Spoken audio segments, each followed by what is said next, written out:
Holi spirit. आइए हम खुदा के कलाम में से अपने आप को खुदा के कलाम के लिए उसके हुजूर पेश करें। जैसा कि आप सब जानते हैं, गुज़श्ता 4 हफ्ते से हम एक ही बात सीख रहे हैं और वो है the power of first fruit, the power of giving, the power of tithe, offerings, commitments. खुदा हमें यह सिखा रहा है और खुदा हमें यह बता रहा है कि जो पहला फल है खुदा के हुजूर उसे पेश करना, देना कितना अहम है, कितना जरूरी है, और उसकी कुव्वत, उसका जोर, उसकी बरकत, उसकी मामूरी हमारी जिंदगियों के लिए किस कदर अहम है। This is very important. आज इंसान जो हर एक ईमानदार कहलाता है, हर एक वो शख्स जो ईमानदार कहलाता है, बाइबल बताती है वो खुदा के वसाइल का मुख्तार है। मुख्तार जिसका मतलब है इख्तियार वाला, जिसके स्पुर्द कुछ चीजें की गई और वो उन पर इख्तियार रखता है। बाइबल कहती है कि जो कुछ उसके पास है वो उसका मुख्तियार है। और मुख्तार में जो चीज देखी जाती है, पौलुस रसूल करंथियों की कलीसिया के नाम खत लिखते हुए, दूसरा खत लिखते हुए, चौथे बाब की दूसरी आयत में यह बात बयान करता है कि जो कुछ मुख्तार में चीज देखी जाती है वो दयानतदारी है। मुख्तार किस कदर खुदा के हुजूर दयानतदार है।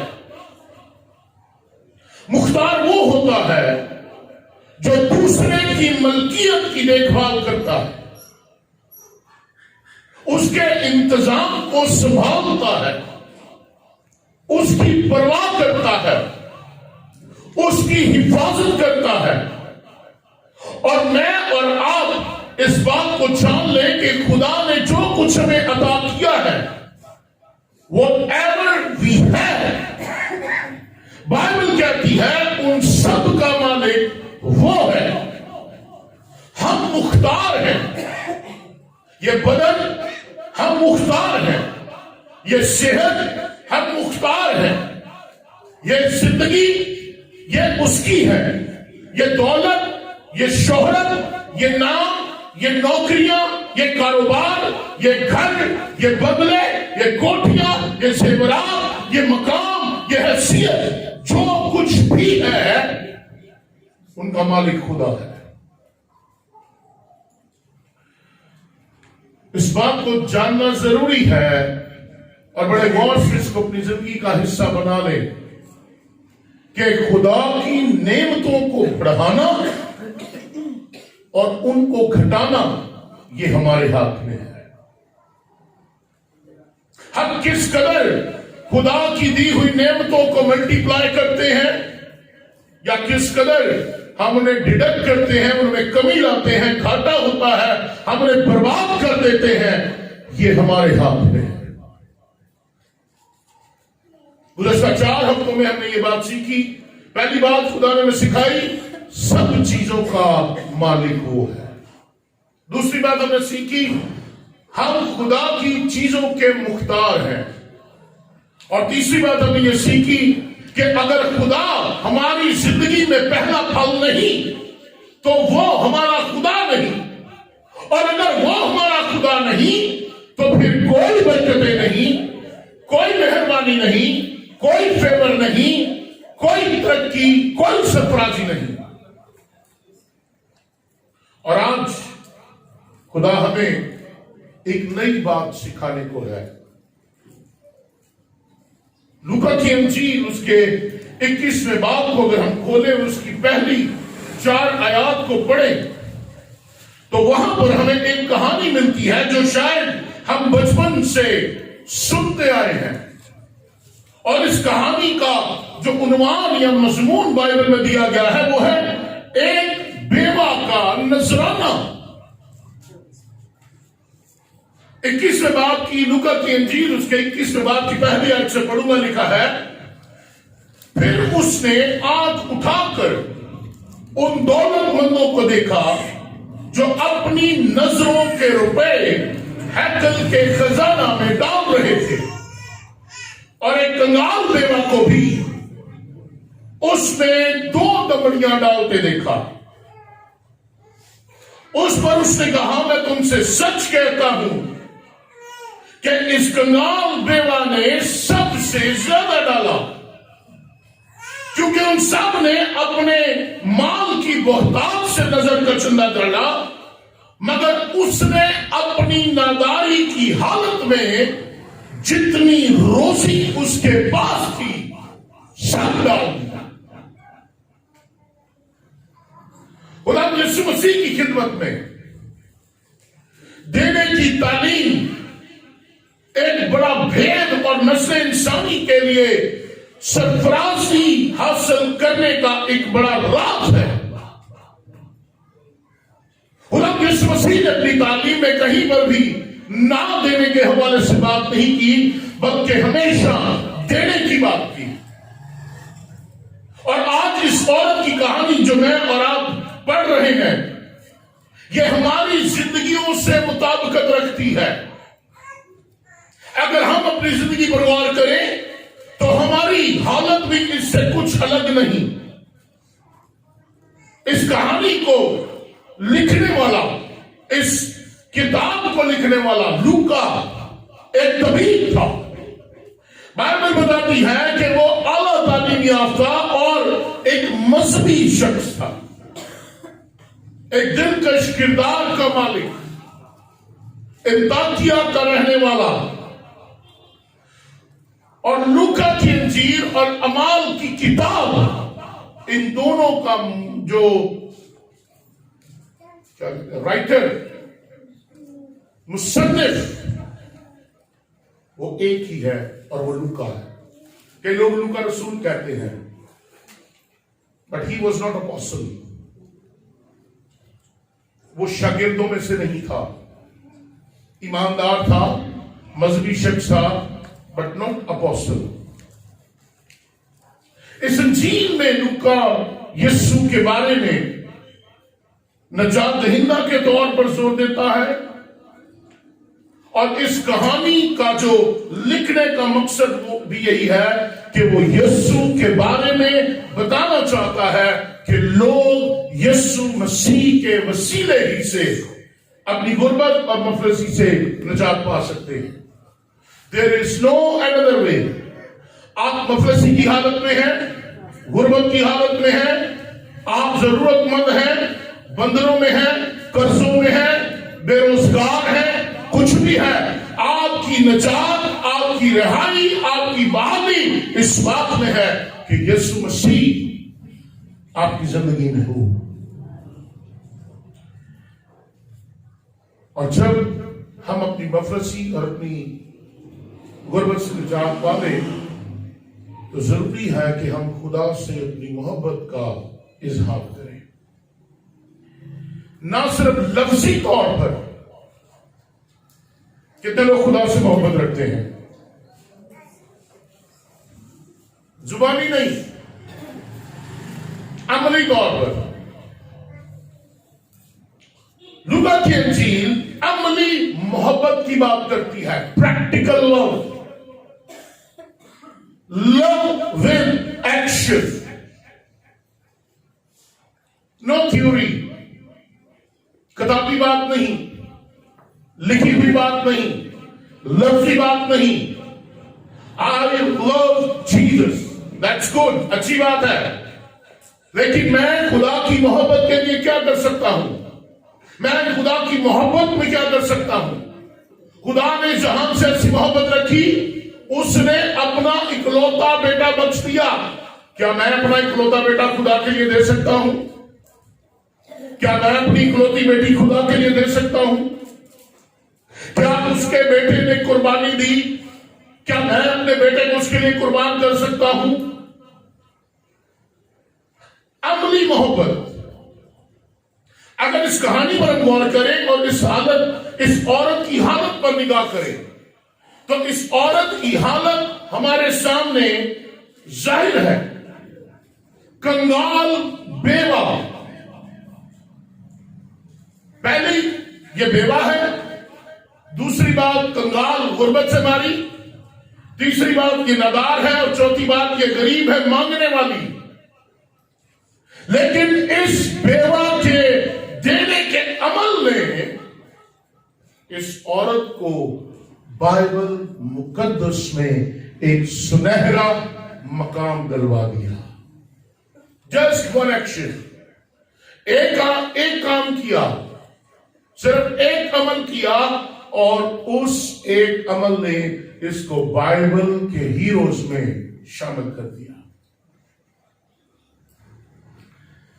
अक्सर औकात जब बात देने की जाती है तो सबसे बड़ी रुकावट जो हमारी जिंदगी में आती है, जिसे हम लेम एक्सक्यूज बनाते हैं, जिसे बहाना बनाते हैं, वो क्या है?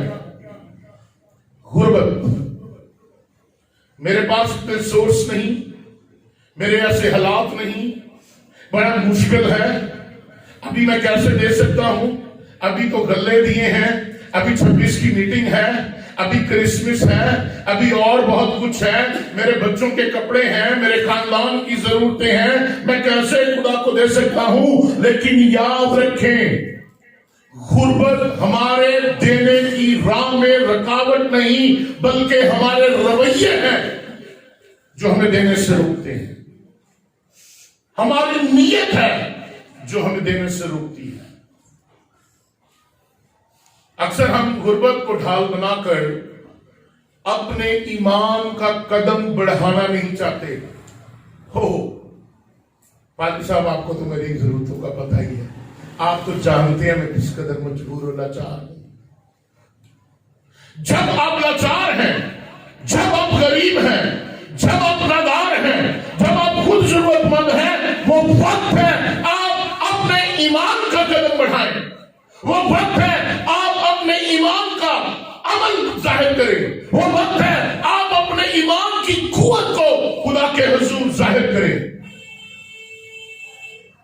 जब आप जरूरतमंद हैं, क्योंकि एक बात याद रखें, बरकत देने में है, लेने में नहीं। चूंकि हमें लेने की आदत है, इसलिए देते वक्त हम लोग घबरा जाते हैं, डर जाते हैं, खौफजदा हो जाते हैं, रुक जाते हैं। ये औरत बेवा, कंगाल, नादार, जरूरतमंद, गरीब और मांगने वाली, ये अपनी सारे दिन की मेहनत, सारा दिन हैकल के बाहर गली कूचों में इधर उधर बैठकर, खड़ी होकर लोगों से मांग दी, और लिखा है जो कुछ उसने सारा दिन में अर्निंग की, उसने उन तमाम चीजों को लाकर खुदा की हैकल में डाल दिया। यीशु ने क्या कहा? मैं तुमसे सच कहता हूं, इस कंगाल बेवा ने सबसे ज्यादा दिया। कौन सी चीज अट्रैक्ट की खुदा को? किस चीज ने यीशु मसीह को मतवज्जो किया? उस औरत की हालत में और उसके देने के रवैये में। ये गरीब है फिर भी दे रही है, कंगाल है फिर भी दे रही है, इसके पास यही है और फिर भी दे रही है, क्योंकि ये इस बात पर ईमान रखती है कि मेरी अगली जरूरतें मेरा खुदा पूरी करने वाला है। जब आप देने में, अपने रवैयों और अपनी नीयत में इस बात को बिठा देते हैं कि मेरा खुदा मेरी जरूरतें पूरी करेगा, तो फिर आप वो नहीं करते जो शैतान आपको करने को कहता है। और अगर आप गुर्बत को, जरूरत को बहाना बनाकर देना रोक लेते हैं, तो इसका मतलब है आप खुदा पर यकीन नहीं रखते कि खुदा आपको दे सकता है। आप खुदा पर भरोसा नहीं रखते कि खुदा आपको खिला सकता है। बाइबल मुकद्दस में पतरस का पहला आम खत, उसका 4वां बाब और उसकी 10वीं आयत हमें यह बताती है हम खुदा के वसाइल के मुख्तार हैं। सवाल यह है कि खुदा ने हमें क्यों मुख्तार बनाया, क्यों खुदा ने हमें ये सब चीजें दी, क्यों खुदा ने ये शान शौकत, ये दौलत, ये माल, ये सब कुछ दिया, क्यों खुदा ने हमें अमीर बनाया, क्यों खुदा ने हमारी औकात, हमारी बसात से बढ़कर हमें दिया, क्यों खुदा ने आसमान को खोला और जमीन पर कसरत को नाज़िल किया ताकि नस्ल इंसानी एक खुशहाल जिंदगी बसर करे, ताकि दूसरों की खिदमत में सर्व किया जाए। खुदा आपको इसलिए नहीं देता कि आप खा पी जाए और डकार मार जाए। खुदा आपको इसलिए देता है कि आप उसमें से खुदा के लिए, गरीबों के लिए, बेवाओं के लिए, बेसहारों के लिए, जरूरतमंदों के लिए निकले। खुदा आपको वसाइल के मुख्तार बनाता है ताकि आपके वसीले दूसरों के लिए वो रुपया, पैसा, वो जरूरतें जो खुदा आपको दे रहा है वो इस्तेमाल हो। हम क्या करते हैं, हमारा रवैया क्या है? जो कुछ खुदा हमें देता है हम उसे खा पी कर डकार मार देते हैं। हो, मेरे हालात तो आपको पता है, मुझे पता है आपके हालात। क्या आपको पता है खुदा किस कदर मेहरबान है? मुझे पता है आपके हालात। क्या आपको पता है खुदा की कुदरत किस कदर काम करती है? मुझे पता है आपके हालात। लेकिन क्या आप खुदा को जानते हैं कि वो आसमान के खजाने को आपके लिए खोलता है? मुझे पता है आपके हालात। लेकिन क्या आप खुदा को जानते हैं कि वो आपकी जरूरत में आपकी जरूरत पूरी करने के लिए उतर आता है? मैं जानता हूं आपके हालात, लेकिन क्या आप खुदा को जानते हैं कि खुदा आपकी मुश्किल में आपके बराबर खड़ा होता है? हम खुदा के वसाइल के मुख्तार इसलिए हैं कि वो मसाइल जो खुदा हमें देता है दूसरों के लिए इस्तेमाल करें। दूसरी चीज, तवारीख की पहली किताब के 29वें बाब की 14वीं आयत में लिखा है कि सब चीजें हमें खुदा की तरफ से मिलती है। सब चीजें, तवारीख की पहली किताब 29 बाब 14 में। क्यों सब चीजें खुदा की तरफ से मिलती हैं? क्यों खुदा सब चीजें मुझे और आपको देता है? क्यों खुदा हम पर इतना मेहरबान है? क्यों खुदा अपनी इतनी मोहब्बत दिखाता है कि सब कुछ जो मांगते हैं वो हमें दे देता है? क्यों? ताकि हम उसे वापस करें। खुदा ने आपको जो कुछ दिया है, खुदा उसका सिर्फ 10वां हिस्सा 10% आपसे क्लेम करता है। कितने फीसद? कितने फीसद? 10%। सिर्फ 10% खुदा बात करता है, सिर्फ 10% खुदा मांगता है। और खुदा चाहता है कि हम जो कुछ खुदा ने हमें दिया है उसे वापस लौटाएं।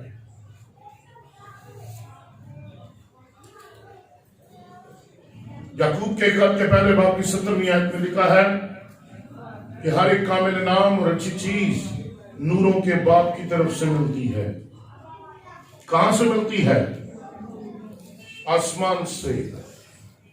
He is honor of all things. He is honor. वो मालिक है हर एक चीज का जो जमीन के नीचे, जमीन के ऊपर है। वो मालिक है हर एक चीज का जो आसमान के नीचे पाई जाती है। वो मालिक है हर एक चीज का जो आसमान के ऊपर है। वो कुल कायनात का मालिक है। और याद रखें, बाइबल हमें यह बताती है कि नूरों के बाप से हमें हर एक चीज मिली और वो हमें ये एहसास दिलाना चाहता है कि ये सब कुछ मेरी तरफ से है। पुराने अहदनामा में खुदा हमें देने के बारे में सिखाता है 4 चीजें, 4 थिंग्स। पहली बात, वो दयकी की बात करता है। दूसरी बात, वो हदिये की बात करता है। तीसरी बात, वो खिरात की बात करता है। और चौथी, वो नजरानों की बात करता है।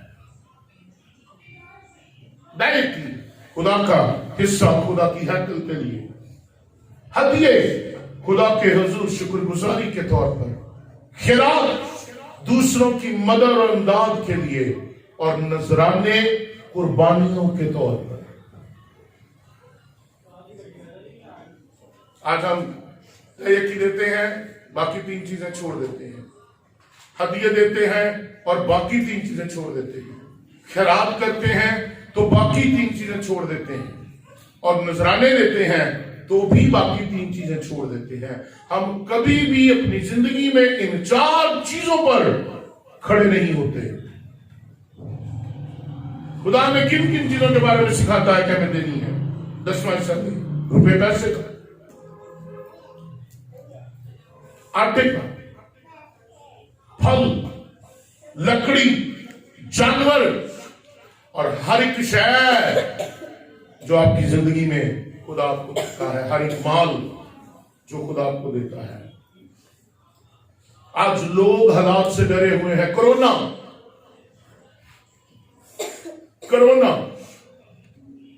और ये कोरोना ने ऐसा इंसान की जिंदगी पर असर अंदाज किया कि अब वो कुछ भी नहीं करता।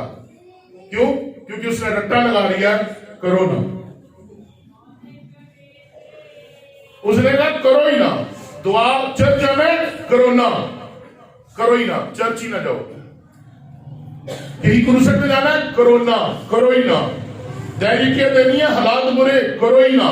हदिये देने, कोरोना करो ही ना। नजराने देने, कोरोना करो ही ना। फेलोशिप्स करनी है, कोरोना करो ही ना। इस कोरोना ने कोरोना को इजाद कर दिया और लोगों ने करना बंद कर दिया। हालात पर निगाह ना करें। अक्सर लोग हालात बेहतर होने का इंतजार करते हैं और हालात बेहतर नहीं होते और वो खुदा को देने में अपने आप को कमजोर कर लेते हैं। इंतजार करते हैं हालात बेहतर हो जाए फिर देंगे, हालात बेहतर हो जाए फिर देंगे। लेकिन वो हालात के नहीं बल्कि अबलीस के फंदे में फंस चुके हैं।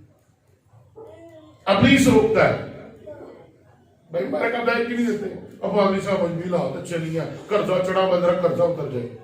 और क्या होता है? अबलीस आपके जेल को पक्का करता है। जब तक कर्जा दयकी नहीं देनी, जब तक मुंडा काम पे ना लग जाए दयकी नहीं देनी, जब तक ये ना हो जाए तो ये नहीं करना। अबलीस आपको रोकता रहता है, बांधता रहता है, झकड़ता रहता है, फंसाता रहता है और वो आपकी जिंदगियों का हुक्मरान बन जाता है। फिर आपका खुदा आसमान का खुदा नहीं बल्कि इब्लीस है, क्योंकि आप उसकी बात मानते हैं। यह इब्लीस की चाल है कि वो आपको खुदा के कलाम की पैरवी करने से रोके।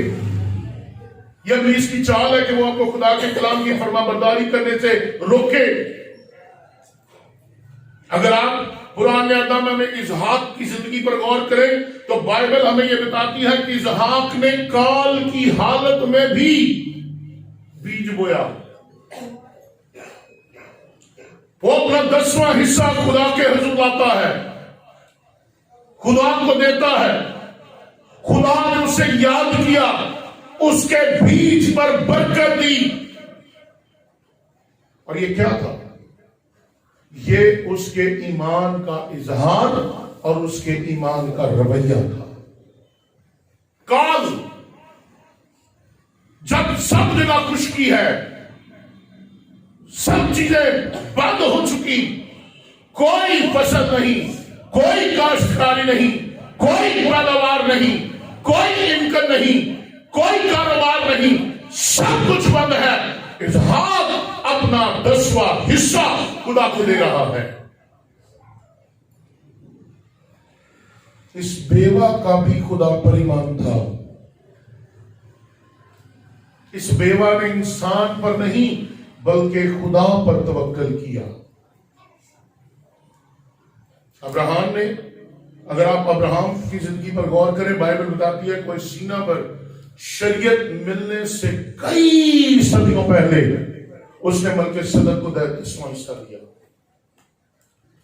जब अब्राहम ने मलकीसदक को 10वां हिस्सा दिया तो शरीयत नहीं थी। याकूब ने खुदा की तमाम नेमतों का जो खुदा ने उसे दी 10वां हिस्सा दिया। मसीह ने खुद नए अहदनामे में तालीम दी कि हमें 10वां हिस्सा देना नहीं भूलना चाहिए, बल्कि उसने भी दिया, उसने भी दिया।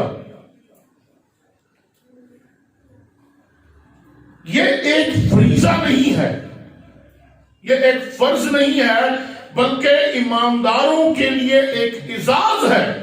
यह मेरे और आपके लिए एक एजाज है कि जो खुदा को देने से, खुदा के कलाम पर अमल पैरा होने से खुदा हमारे लिए अपनी खुशनुदी को जारी करता है और हमें वो और बरकत देता है। पिछले हफ्ते हमने कलीसिया के बारे में पढ़ा था। मकदूनिया के लोग, यूनान का हिस्सा, यूनान के मुल्क का हिस्सा, बाइबल में बताती है ये लोग दुखी थे, कालसदा, गरीब, परेशान, लेकिन फिर भी उन्होंने अपने ईमान का मुस्बत रवैया अपनाया। मुस्बत रवैया, पॉजिटिव एटीट्यूड क्या था? देना। उन्होंने गुर्बत की हालत में, मफलसी की हालत में, तंगदस्ती की हालत में पहले से ज्यादा देना शुरू कर दिया।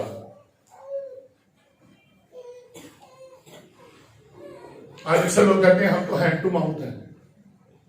हैंड भी है और माउथ भी है। हैंड टू माउथ का क्या मतलब होता है जी बताएं? ना देन तो ना खान नू। हमारे पास तो खुद खाने को नहीं आता, हैंड टू माउथ है, अपने हाथ चबाई जाते हैं। याद रखिए, देना, देने में रुकावट आपकी गुर्बत, मफलसी, काल नहीं है, बल्कि देने में रुकावट आपकी ईमान की कमजोरी है, खुदा पर बेइत्कादी है। मैं दुनिया के कलीसिया ने दिया और खुदा के फजल को पाया। वहां के हालात खराब हो रहे थे।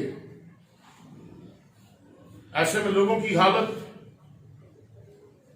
आज पाकिस्तान के मौशी हालात खराब हो रहे हैं, गुर्बत बदल रही है, लोग कह रहे लोग हम मर रहे हैं, मर रहे हैं, मर रहे हैं। लोग माल दौलत जमा कर रहे हैं, अनाज, सामान सब कुछ जमा कर रहे हैं, गोदामों में जमा कर रहे हैं, घरों में जमा किया जा रहा है। लेकिन मकदूनिया की कलीसिया ने मुसीबत की इस आजमाइश में पौलुस के कलाम को सुना और निजात की खुशी और दौलत से लबरेज दिलों से उन्होंने मुकद्दसों की जरूरतों को पूरा किया। मैं ये नहीं कहता आप हमारी जरूरत को पूरा करें, मैं ये नहीं कहता आप मेरे खानदान की जरूरत को पूरा करें या मेरे साथ जो पास्टोरल टीम है आप उनके खानदानों की जरूरतों को पूरा करें। मकदूनिया की कलीसिया ने किया। उन्होंने खादमों की जरूरतों को, मुकद्दसों की जरूरतों को पूरा किया, उनको जाना। कहीं वो भूखे तो नहीं बैठे, कहीं उनके घर में किसी बात की कमी तो नहीं है, कहीं शागिर्दों की टीम, रसूलों की टीम कहीं खाने से जो है वो बेजार तो नहीं है। उनके सफर में उनके लिए उनके पास किराया है, जाने के लिए कोई प्रॉब्लम तो नहीं है। उन्होंने हर एक जरूरत को पूरा किया और क्या हुआ? उन्होंने खुदा के कलाम के मुताबिक देना शुरू कर दिया। ना वो मजबूरी, ना लाचारी से बुड़बड़ाए, ना उन्होंने सख्त दिली में अपने आप को जो है वो शामिल किया उनकी दिलों को, वो उनके दिल सख्त नहीं हुए बल्कि बड़ी खुशी से, बाइबल कहती है बड़ी खुशी के साथ। बाइबल में ऐसे कई वाक्यात मिलते हैं जब लोगों ने कुछ ना होते हुए खुदा के खादमों और खुदा के कामों के लिए देना शुरू किया। कितने लोगों ने बाइबल पढ़ी है? हालेलुया, जय यीशु ईमानदारों, बाइबल भी नहीं पढ़ी? कितने लोगों ने बाइबल पढ़ी? हाथ खड़ा करें, डरते क्यों? जितनी भी पढ़ी, थोड़ी पढ़ी होनी दसो, कदी पढ़ी होनी सही। एक बार पढ़े, आज तक उन्हें ही पढ़ावे, पढ़े कि नहीं पढ़ा? चलो मैं हिम्मत करना, पहला मैं बाइबल पढ़ा करें। जब आप बाइबल पढ़ेंगे आपको ऐसे हीरोज, ऐसे लोगों की मिसालें मिलेंगी। पहली मिसाल सारपत की बेवा, सलातीन की किताब में आपको यह मिलती है। अब सलातीन की ये बेवा जो है, ये सारपत की जो बेवा है, इसकी हालत पर गौर करें। पहली बात, ये बेवा जेड़ी भी देती हो शुरू तो बेवा ही होती है। ਇਹਦਾ मतलब यह नहीं कि देना से पहले बेवा होना जरूरी है।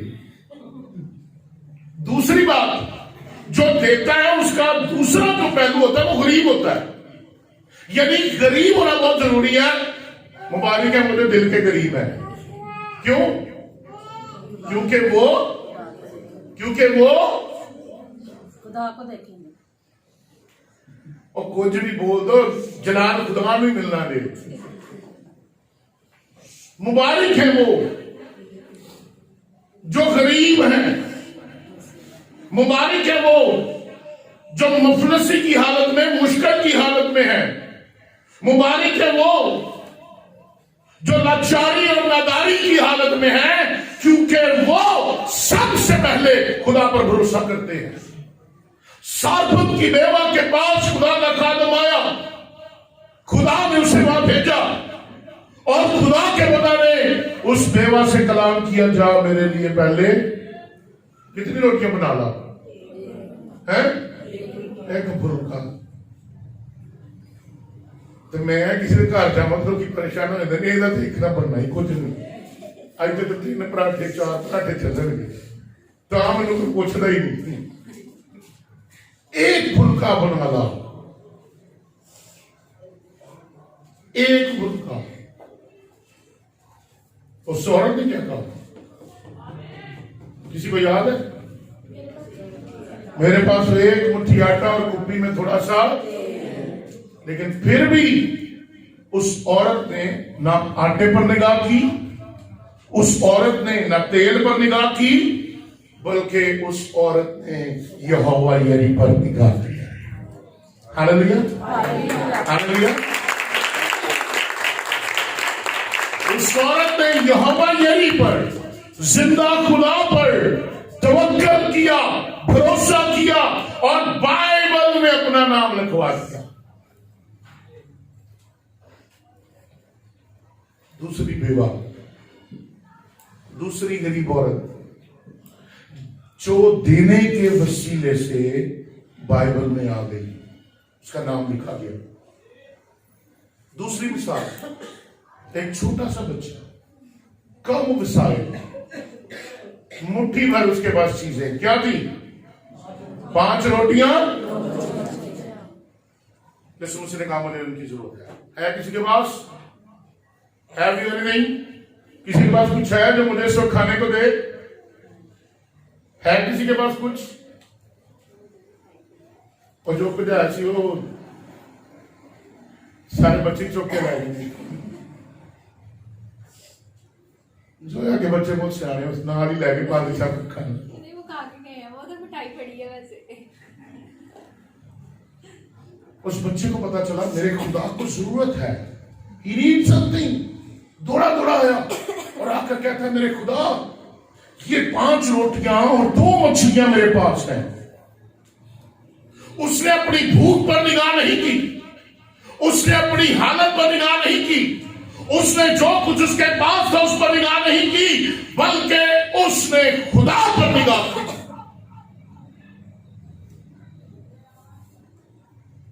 जो खुदा पर तवक्कल करते हैं वो सरफराज किए जाते हैं। जो इंसान पर और खुद पर तवक्कल करते हैं वो रोते चलाते और गरीब से गरीब तर होते चले जाते हैं। मनफी रवैये नहीं, मुस्बत रवैये। खुदा को ऐसे लोगों की तलाश है जो मुस्बत रवैये रखते हुए उसके सामने है। मरकज की इंजील उसके 10वें बाब की 17वीं आयत एक दौलतमंद की कहानी है। खुदा की निस्बत दौलत से ज्यादा प्यार करने वाला जरदोस्त, और बाइबल मुकद्दस में तिमुथियुस के खत में लिखा है जरदोस्त ना बनो। दोस्त, दौलत से प्यार ना करो। जरदोस्त, दौलत से प्यार करने वाला, दौलत की इबादत करने वाला। और मैं आपको ये बताता चलूं, ये बाइबल की गवाही है, दौलत खुदा की बादशाही में दाखिल होने में बड़ी रुकावट है। ये बंधन बांधती है। इसकी दौलत को खुदा ना बनाए, बल्कि दौलत के लिए खुदा पर भरोसा करें। अमसाल की किताब उसके 22वें बाब की 10वीं आयत में क्या लिखा है? किसी को पता? चले 10वें बाब की 22वीं आयत में क्या लिखा है? अमसाल 10 बाब 22वीं आयत, खुदा की बरकत दौलत बख्शती है।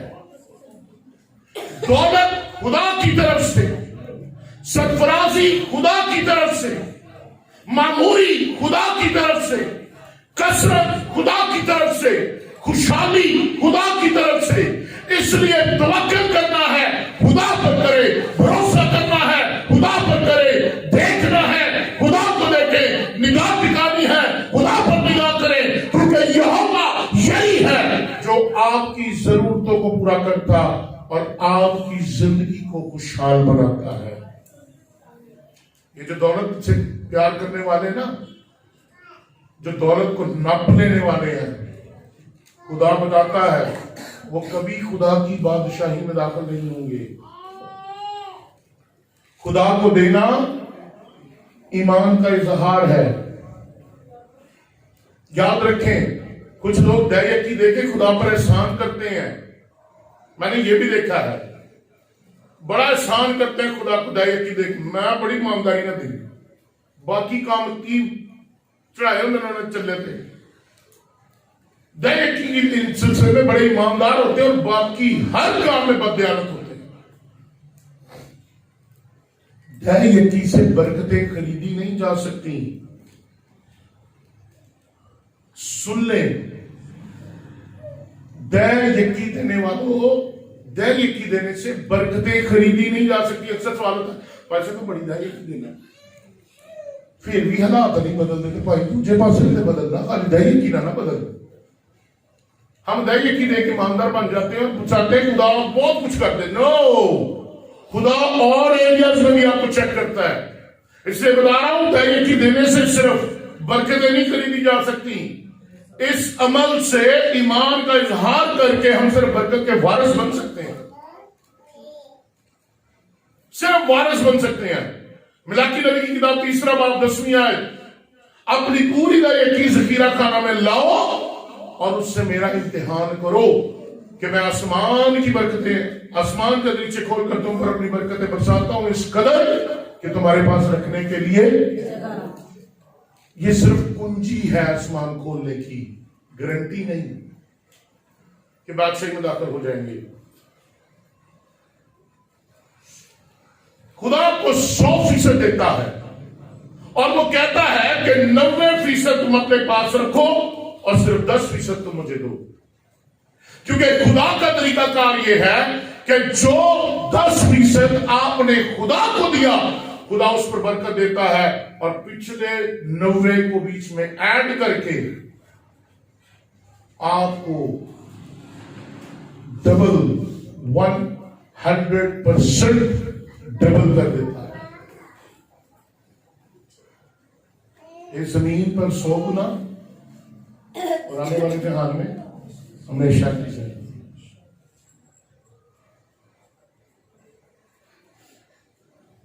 खुदा 90% पर जो आपके पास से अपनी बरकत को ठहराता है,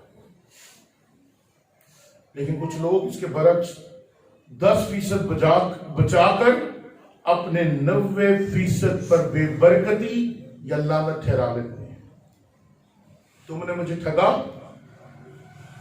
और फिर कहते हो हमने तुम्हें कब ठगा? तुमने नहीं, पूरी कौम ने मुझे ठगा। किसमें ठगा? किसमें ठगा? जरा जोर से बोले जो नहीं देते। किसने में ठगा? दैय और तुम मलाउन ठहरे। Cursed is upon you, लानत तुम पर ठहरे। 100% की बरकत अगर आप हासिल करना चाहते हैं तो आपको अपने 90% पर पहले बरकत लेना होगी, और वो तभी मुमकिन है कि पहले आप 10% खुदा को देंगे।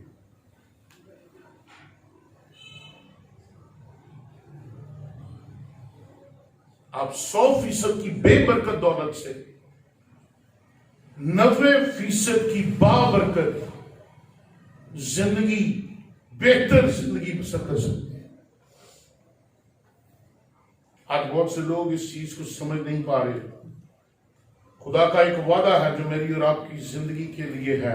लूका की इंजील 6 बाब 38वीं आयत। किसको जुबानी याद है? जल्दी से बोल दे। दिया करो, आइए सब मिलकर कहें, दिया करो, और पहले दिया करो। तो ही अगे नहीं बोलते, पीछे नहीं बोल रही है। दिया करो ताकि तुम्हें भी दिया जाए।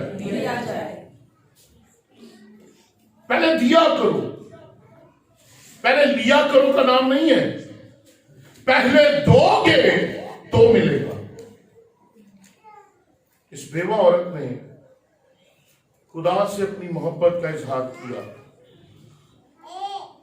उसने हैकल में छुप के नहीं, हैकल में सबके सामने खुदा को दिखाया। खुदावन देख, मैं तुझसे कितनी मोहब्बत रखती हूं, इतनी कि जो कुछ मेरे पास है वो मैंने तुझे दे दिया। आमीन, आमीन। कितने लोग इस ऐसी मोहब्बत खुदा से दिखा सकते हैं? आज मैं जेबा खाली करा देनी है तो मैं गेट से बंदा खिला देना, चेक करा लैके नहीं ना कुछ चले, सारा फिर पा के जाना।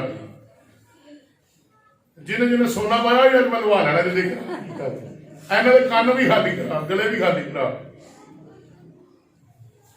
हिज्जी की किताब मेरे साथ लिखी है। मैं हिज्जी की किताब का एक हवाला आपके सामने रखना चाहता हूं। बहुत अहम, बहुत अहम, बहुत अहम। उसका पहला बाब और उसकी 5वीं और 6वीं आयत। ये उन लोगों के लिए है जो खुदा को देने के एरिया में कमजोर है। रब्बुल अफ़वाज फरमाता है, तुम अपनी रविश पर गौर करो। तुमने बहुत सा बोया पर थोड़ा पका। तुम खाते हो पर आसूदा नहीं होते। तुम प्यासे हो पर तुम पीते हो पर प्यास नहीं बुझती। तुम कपड़े पहनते हो पर गर्म, और मजदूर अपनी मजदूरी कहां पे? बोले कहां पे? सुराखदार थैली में जमा करता है। ये वो लोग हैं, ये वो लोग हैं जिनकी जिंदगी में बरकत नहीं। ये वो लोग हैं जिनके बारे में खुदा कहता है, तुम खाते हो पर सूदा नहीं होते, पीते हो पर प्यास नहीं बुझती, तुम्हारी जरूरतें ही नहीं पूरी होती, रोते रहते हो, चलाते रहते हो, गिड़गड़ाते रहते हो, खुदा के आगे बोलते रहते हो। क्या होता है? तुम्हारे लिए कुछ भी नहीं होता। 2-2 नौकरियां करते हो, कारोबार करते हो, सब कुछ करते हो, फिर भी रोते हो। घर के 5 अफराद कमाते हो, 6 कमाते हो, फिर भी रोते हो। क्यों? क्योंकि तुम सुराखदार थैली में जमा करते हो। रब्बुल अफ़वाज फरमाता है, अपनी रविश पर गौर। मेरे अजीजों, ये बहुत जरूरी है हम अपनी रविशों पर गौर करें। हम किस नीयत से खुदा को देखते हैं, हम कितना खुदा को देखते हैं, हम कैसे खुदा को देखते हैं, इन रविशों पर गौर करें। ये बेवा कंगाल औरत, इसने अपनी भूख का एहसास नहीं किया, इसने अपनी जरूरत पर निगाह नहीं की, इसने अपनी मुट्ठी पर निगाह नहीं की, इसने अपनी हालत पर निगाह नहीं की, इसने अपने पीछे घराने पर निगाह नहीं की, इसने सिर्फ ये निगाह की आज कुर्बानी का दिन है, मुझे कुर्बानी गुजारना है। आज शाम की कुर्बानी में जो कुछ मेरे पास है मैं खुदा के हुजूर नजर कर दूंगी। और उसने किया। तो बाइबल कहती है यीशु मसीह बोल उठा, इस कंगाल बेवा ने सबसे ज्यादा। अगर आप चाहते हैं कि आप इस दुनिया में यीशु मसीह के नाम के हीरो कहलाएं, आप चाहते हैं कि आपका नाम दुनिया के आखिर तक जिंदा रहे, तो फिर मेरे अजीजों इस औरत, इस कंगाल बेवा की तरह अपने आप को पेश करें। दुनिया आपको देखे ना देखे, खुदा आपको देख रहा है। आपको याद होगा मैंने कलाम सुनाया था कि खुदा के खादम, फॉरनर खादम, और वो कहते हैं कि पाकिस्तान की कलीसिया की उंगलियों पर आंखें लगी हुई हैं। पता है, एंड पॉकेट च हथ पाते ने ते अंदर ही अंदर पता नहीं कितों 10 का नोट कट लेंगे ने। इन्नी बड़ी थद्दी होंगी पर उन्होंने पता होगा 10 का नोट कितने आ, बाहर भी नहीं काट दे, ऐसे पॉकेट में हाथ डाला इन्हें करके 10 का नोट। उंगलियों में आंखें ना लगाए, इन आंखों को बंद कर दें, खुदा पर आंखें लगाएं, और जो कुछ आप खुदा को कसरत से दे सकते हैं वो दें, ताकि खुदा को देने के वसीले आपको मिलना चाहिए। सारपत की बेवा, उसने पहले खुदा के खादम का एहसास किया, उसने खुदा के हुक्म की पहले फर्मा बरदारी की, और लिखा है 3.5 साल मीना बरसा, और इन 3.5 सालों में उस बेवा ने, उसके कुंबे ने उस एक मुट्ठी आटे और कुप्पी के उस थोड़े से तेल से गुजारा किया। कितने साल? कितने साल? 3.5 साल। मुमकिन है? दुनिया कहती है मुमकिन नहीं है, लेकिन जो इंसान से मुमकिन नहीं वो खुदा से मुमकिन है, क्योंकि खुदा से सब कुछ मुमकिन है। Hallelujah, hallelujah, hallelujah. हालेलुया। खुदा से सब कुछ मुमकिन है। इसलिए आइए चोरों और डाकुओं वाली हालत छोड़ दें, आइए खुदा को ठगना छोड़ दें, आइए खुदा पर भरोसा करना शुरू करें, आइए अपनी गुर्बत, नादारी और हर तरह की मफलसी की हालत में अंताकिया की कलीसिया की हालत को देखें और उनके अमल को दोहराएं। जितनी ज्यादा जरूरत, जितनी ज्यादा परेशानी, जितना ज्यादा दुख, जितनी बड़ी मुसीबत, उतना ज्यादा खुदा को देना शुरू कर दें। और जब आप खुदा को देंगे, देखिए खुदा का आसमान आपके लिए खुल जाएगा, और आपके घर में, आपके मुल्क में मींह बरसे या ना बरसे, आपके घर पर खुदा का मींह बरसता रहेगा। क्योंकि इस्तिस्ना की किताब उसके 28वें बाब में लिखा है, वो अपने आसमान को खोल कर तुम पर अच्छा खजाना क्या करता है? क्या करता है? वो अपना अच्छा खजाना, वो अपना मींह बरसाता है, वो अपने आसमान को खोलता है, क्योंकि उसका आसमान अच्छा खजाना है। चाहिए? किस किस को चाहिए? तो फिर खुदा को कसरत से देना चाहिए। ठगना छोड़ दे, ठगना छोड़ दे। ये बीमारियां, ये लाचारियां, ये जो परेशानियां आपकी जिंदगी में है, बाइबल कहती है चोर नहीं आता चुराने। चोर आपका मेडिकल में पैसे लगवा रहा है, चोर आपका दवाइयों में पैसे लगवा रहा है, चोर आपका टीकों में पैसे लगवा रहा है, चोर आपका टेस्टों में पैसे लगवा रहा है, चोर आपका थाने कचहरियों में पैसे लगवा रहा है, चोर आपके घरों में बैठ चुका है। आइए आज उसे निकाल दें। जब आप देना शुरू कर देंगे, वो चोर जो आपको आपके घर से चुराने, बर्बाद करने, मार डालने आया है, वो हमेशा के लिए निकल जाएगा, क्योंकि वो जान जाएगा कि ये मेरे नहीं बल्कि खुदा के पैरोकार है। खुदा पर भरोसा करना सीखें। कोविड-19 में खुदा पर भरोसा करें। ओ कोरोना, तू मुझे बर्बाद नहीं कर सकता, तू मेरे माली हालात को बर्बाद नहीं कर सकता, क्योंकि मैं अपने माली हालात किसी इंसान पर भरोसा करके नहीं बल्कि खुदा पर भरोसा करके अपनी जिंदगी को बसर करता हूं। मेरे हालात का मालिक, मेरे माल का मालिक कोई इंसान नहीं बल्कि खुदा है, जो अपने आसमान को खोलता और अपनी कसरत को नाज़िल करता है। कोविड-19 तू मुझे हलाक नहीं कर सकता, क्योंकि जो मुझ में है वो जिंदगी रखता है और मैं भी हमेशा की जिंदगी का मालिक हूं। हालेलुया, हालेलुया, सूर्या मुंह बना के नहीं खुश हो, हालेलुया, हंसते हुए हालेलुया, खुशी के साथ हालेलुया, शादमान चेहरों से हालेलुया, हालेलुया, हालेलुया। वो तो जिंदगी का मालिक है, वो तो यहोवा नहीं है, वो तो आसमान और जमीन का मालिक है, वो तो तमाम जहानों को बख्शता है। वो मेरा और आपका खुदा और हमारा आसमानी बाप है। हालेलुया। और उस बात पर भरोसा करें, क्योंकि बाप की शफकत हमेशा हमारे लिए जारी रहती है। आइए अपनी आंखों को बंद करें।